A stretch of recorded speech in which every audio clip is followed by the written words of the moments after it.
remember this from your days in the lobby, is that this information is coming from within the Starmer administration somewhere. Yeah. Nobody outside would have all of the information that's been leaked steadily, drip by... You won't believe the bombshell that just dropped.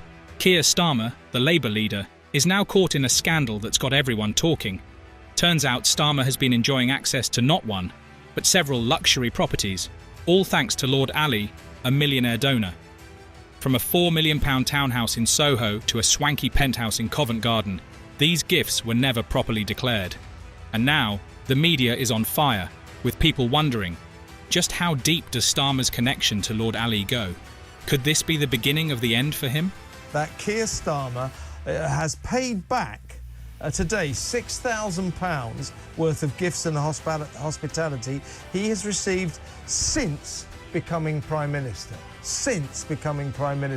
The first signs of trouble for Keir Starmer came when reports surfaced that he had received a series of gifts from Lord Ali, a wealthy businessman and key donor to the Labour Party.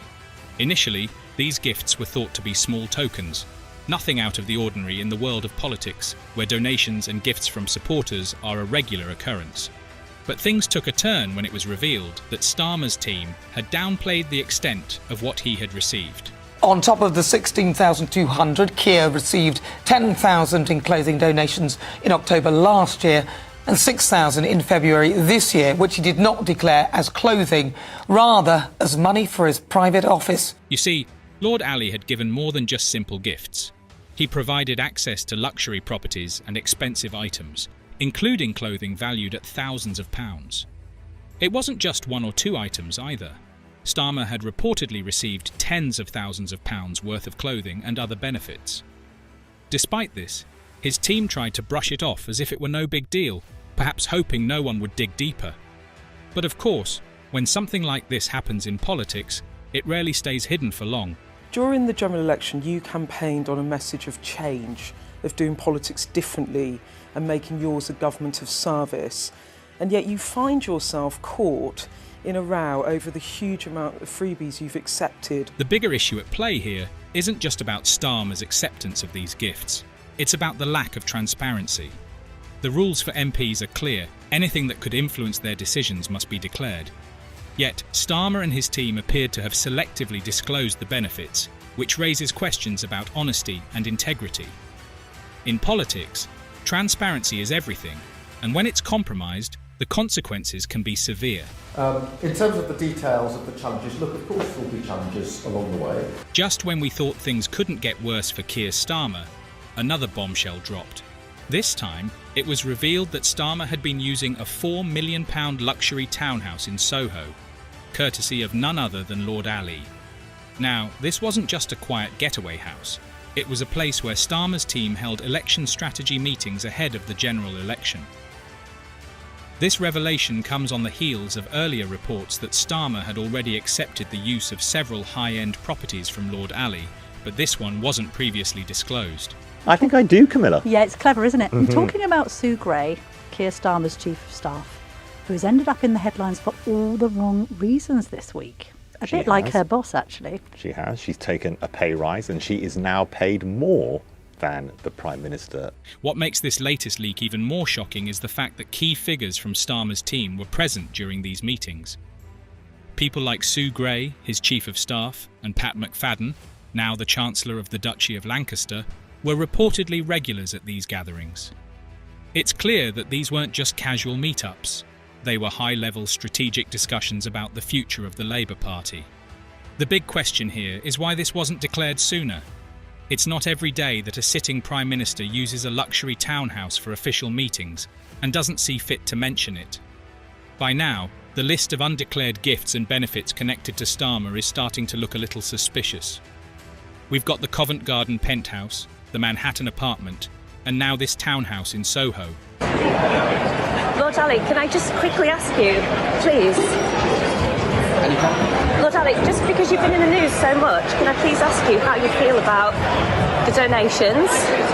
Do you regret making any of those donations, Lord Ali? The fact that all of these benefits were provided by the same person, Lord Ali, only deepens the intrigue. It begs the question, just how close are Starmer and Ali, and what kind of influence does Lord Ali have over the Labour Party? At times like this, we must all put the national interest first and play by the rules.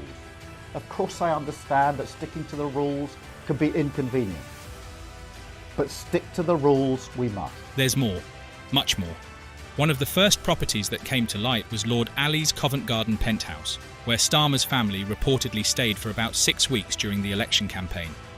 Now, this isn't your typical London flat. We're talking about an £18 million penthouse in one of the most desirable parts of the city.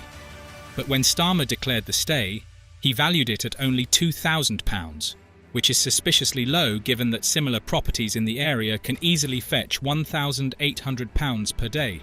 It seems like someone didn't get their math quite right, but that's not all. There's also the Manhattan apartment, worth a cool £2 million, which was used by Angela Rayner, the Deputy Prime Minister. She spent several days there on holiday last year, yet when it was declared, the value was again vastly underreported. Properties like that in Manhattan's prime locations go for much more than what Rayner and Starmer's team declared.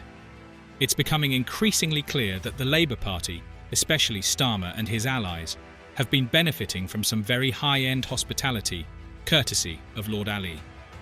When you step back and look at it, the scope of the gifts is staggering. Luxury properties, designer clothes, and more, all generously provided by one man.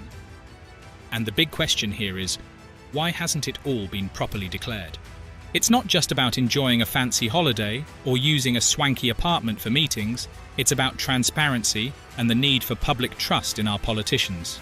Well off, certainly not better off, because you've taken away their winter fuel allowance. Would you like to say sorry? The people who should be saying sorry are the last government who left a hole of £22 billion. Now, when it comes to MPs accepting gifts or benefits, there are some pretty clear rules in place. The MP's Code of Conduct is designed to ensure transparency, particularly when it comes to anything that could influence a politician's decisions or behaviour. The code states that MPs must declare any benefit they receive as a result of their parliamentary or political activities. So whether it's a stay in a luxury penthouse or free designer clothing, it all needs to be declared publicly. We came in as a government of change. We are now going to bring forward principles for donation. In Starmer's case, the failure to declare the use of these properties could be a serious breach of those rules. Even though Starmer might argue that some of these properties were used for wider group activities, like strategy meetings rather than personal leisure, it doesn't change the fact that there's a clear expectation of transparency. And let's be honest, if an MP is holding meetings in a multi-million-pound property that's been gifted to them, people have a right to know.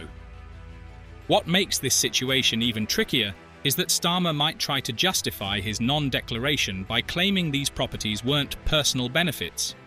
But when you start holding meetings in a luxurious townhouse or taking your family on holiday in a penthouse, it's hard to argue that you didn't personally benefit from the arrangement.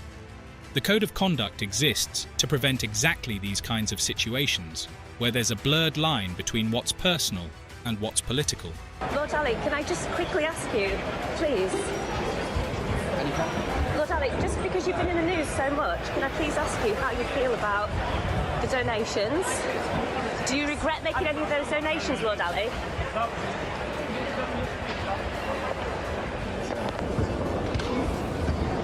Lord Ali, how do you feel about being in the news so much and the fact that it's overshadowed Labour conference?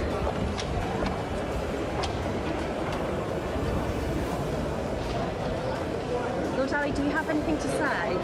Is that okay if we're just going to stop here? As the scandal involving Keir Starmer and Lord Ali's undeclared gifts continues to unravel, it's no surprise that the Conservative Party and the Scottish National Party, SNP, have been quick to call for formal investigations into Starmer's ties to the wealthy donor. The Tories, already eager to undermine Starmer's leadership, have seized on this as an opportunity to question his integrity. They've raised concerns about the influence Lord Ali might be exerting on Starmer and the Labour Party, calling for more transparency and accountability. The SNP, too, hasn't held back, with many of its members echoing the same demands for an inquiry. The fact that multiple political parties are now pressuring Starmer shows just how serious this situation has become. But it's not just the opposition that's causing headaches for Starmer. Inside his own party, there's growing discontent. Rosie Duffield's resignation from Labour was a major blow, as she accused Starmer of hypocrisy for accepting lavish gifts while making tough economic decisions that affect ordinary citizens, like cutting winter fuel payments for pensioners. Duffield's public departure only adds fuel to the fire, painting a picture of a leader who says one thing but does another. It's this kind of internal rebellion that could hurt Starmer the most, as it shows cracks within his own ranks.